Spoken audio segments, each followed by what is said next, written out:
Welcome back to my YouTube channel. At today's video, I want to share it with you how to activate your software things in your YouTube channel video.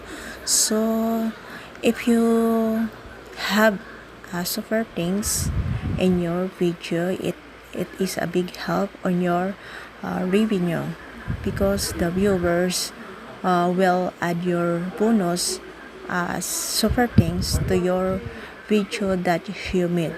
So today I want to share it you how step by step. Let's get started, guys.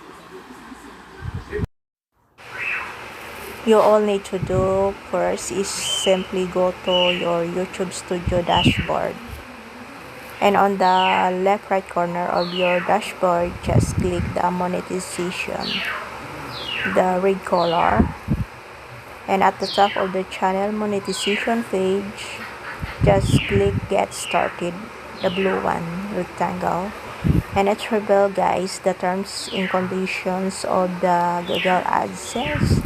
Just scroll down, and if you have time just read it all and just look for the blank space or the form on the lower part. Just click here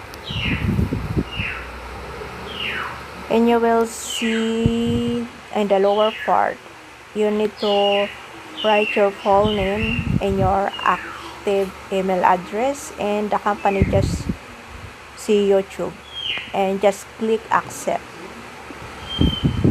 and here we are, guys,